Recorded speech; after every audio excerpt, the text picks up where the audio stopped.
तो hello guys, आज के इस वीडियो के माध्यम से हम जो है बिहार बोर्ड एग्जाम 2026 के लिए जो है गोल्डन से क्वेश्चन बताने जा रहा हूं, जो कि ऑब्जेक्टिव सब्जेक्टिव मिक्सिंग क्वेश्चन है। तो देखिए, हम क्वेश्चन पर बात करते हैं। क्वेश्चन नंबर 1 आते हैं दोस्तों, द्विघात समीकरण। द्विघात समीकरण जो है x square plus 2x-3 x square plus 2x-3 बराबर 0 है। तो मूलों का योगफल ज्ञात करें।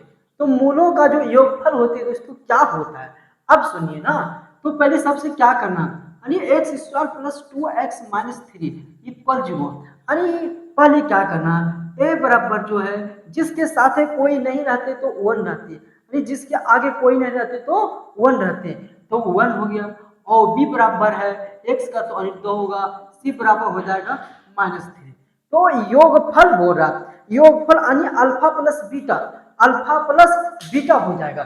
जैसे अल्फा प्लस बीटा बराबर होता है -b/a होता है दोस्तों।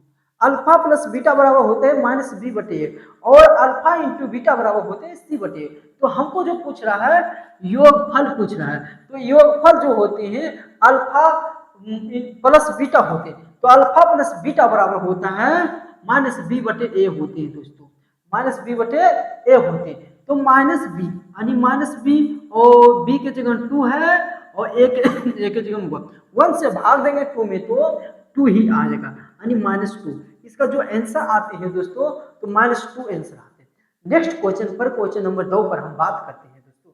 तो क्वेश्चन देखिए, यदि बहुपद यानी पी एक्स बराबर x square plus 7x plus 10, x square plus 7x plus 10 के शून्यक तो अल्फा बीटा है, अल्फा और बीटा है, तो अल्फा इंटू बीटा का मान ज्ञात कीजिए दोस्तों। अब देखिए, ऊपर वाले योगफल पूछा तो अल्फा प्लस बीटा हो गया, नीचे में अल्फा इंटू बीटा पूछ रहा है, यानी गुणनफल पूछ रहा है दोस्तों। तो देखिए गुणनफल क्या होगा। तो सबसे पहले a बराबर जो हो जाएगा 1 हो जाएगा, b बराबर हो जाएगा x का गुना 7 हो जाएगा और c बराबर जो होता है 10 हो जाएगा। अब क्या पूछ रहा है, alpha into beta, alpha into beta. तो अल्फा इंटू बीटा बराबर होता है c/a, यानी यह सूत्र होते हैं। तो 80 बराबर होते हैं 10 और a बराबर होते हुआ 10 में जो 1 से भाग देंगे तो 10 ही आएगा दोस्तों। इसका आंसर जो आती है 10 आते हैं। नेक्स्ट क्वेश्चन, क्वेश्चन नंबर 3 पर हम बात करते हैं दोस्तों। तो क्वेश्चन देखिए क्या बोलता है, यानी बिंदु 4 और -5 के बीच की दूरी क्या होगा, यानी क्या होगा इसका दूरी। तो देखिए, इसका सूत्र एक होता है, पहले होते हैं x का और दूसरा होता है y का दोस्तों। तो p मूल बिंदु दूरी, तो मूल दूरी बराबर सूत्र होते हैं दोस्तों √x का स्क्वायर प्लस y का स्क्वायर होते हैं। तो x का जगह 4 है तो 4 का स्क्वायर हो जाएगा और दूसरा जो है y के जगह 5 है तो 5 -5 का स्क्वायर हो जाएगा। अब क्या करें, 4 का स्क्वायर जो है ना जो 16 हो जाएगा और जो है 5 का 25 हो जाएगा। यह दोनों को क्या करूंगा, आपस में ऐड कर लूंगा। तो जैसे कि ऐड करता हूं तो क्या होता है, तो एक हो जाएगा 4 5 और 6 1 हुआ और जो है 2 1 3 1 4 हुआ, यानी 41 आता है। इसका 41 इकाई बोल सकते हैं। नेक्स्ट क्वेश्चन पर हम अगले पर बात करता हूं।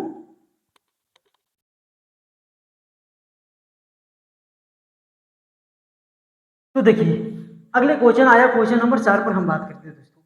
तो क्वेश्चन देखिए क्या था, एक शंकु है, एक शंकु की ऊंचाई जो है 24 सेंटीमीटर, आधार की त्रिज्या जो है 6 सेंटीमीटर। तो शंकु का आयतन ज्ञात करने, तो क्या करना है, शंकु का आयतन ज्ञात करना।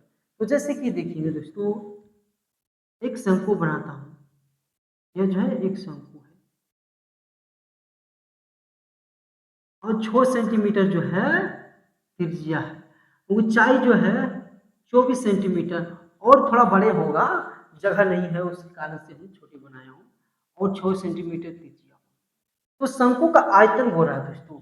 तो जैसे कि देखिए लिखना है शंकु का आयतन। तो शंकु का आयतन 1/3 πr² × h होता है। अब क्या करना है, 1/3 पाई का मान पाई ही रहने देंगे और जो है आर के जगह 6 है तो 6 का स्क्वायर कर देंगे और एक्स जो है 24 है दोस्तों, तो 24 हो जाएगा। अब क्या करूंगा, इसको काट देंगे, 8 या 24 हो जाते हैं दोस्तों। अब इसका जो आंसर आता है 36 पाई गुना 8 आता है दोस्तों। तो इसको गुना करें, 8 छक 48 के 8 हुआ, बचे 4 बचे, 8 या 24 और 4 28, इतना पाई सेंटीमीटर क्यों हो जाएगा दोस्तों। अगले नेक्स्ट क्वेश्चन पर हम बात करते हैं दोस्तों। क्वेश्चन नंबर जो आता है 5 नंबर आता है, क्वेश्चन नंबर जो है 5 नंबर आता है दोस्तों। क्वेश्चन नंबर 5 आता है, यानी कोस पाई बटे 3 का मान यहाँ क्या होगा, यानी कोस पाई बटे 3 का मान क्या होगा, तो समझना है। तो पाई का मान, यानी पाई का मान होता है 180 डिग्री, 180 डिग्री माना, तो कोस 180 बटे 3 हो जाएगा, 3 कट जाएगा तो कोस 60 डिग्री आ जाएगा। तो कोस 60 का मान होता है दोस्तों 1/2 होता है। कोस 30 साइन 30 के मान 1/2 होता है और ठीक इसका उल्टा कोस जो है वो 60 का मान 1/2। तो इसका आंसर जो आता है 1/2 आता है, 1/2 बोल सकते हैं। अब अगले नेक्स्ट क्वेश्चन आता है दोस्तों, यदि कोस थीटा कोस ए बराबर 4/5 हो तो टेन थीटा का टेन यानी ए का मान ज्ञात करें। चलिए देखिए हम दिखाते हैं। तो टेन पहले कोस बराबर, तो कोस ए बराबर होता है 4/5 है, तो ऊपर वाले जो है कोस बराबर होते हैं b/h होते हैं दोस्तों, b/h होते हैं।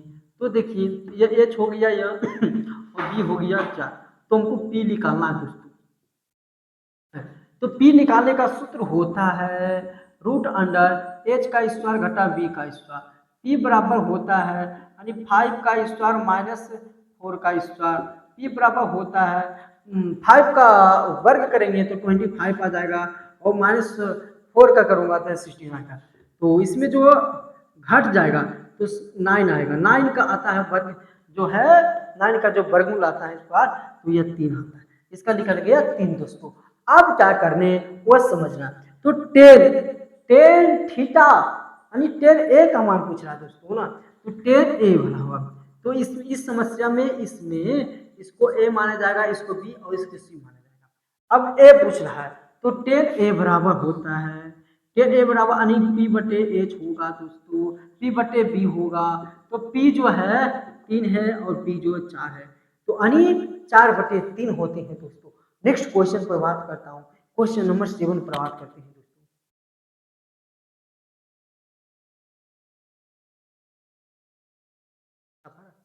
तो जैसे कि देखिए क्वेश्चन आते हैं, क्वेश्चन नंबर 7 पर आते हैं दोस्तों। क्वेश्चन जो आता है 7 यहाँ लग गया का, क्वेश्चन आता है 7 आते हैं दोस्तों।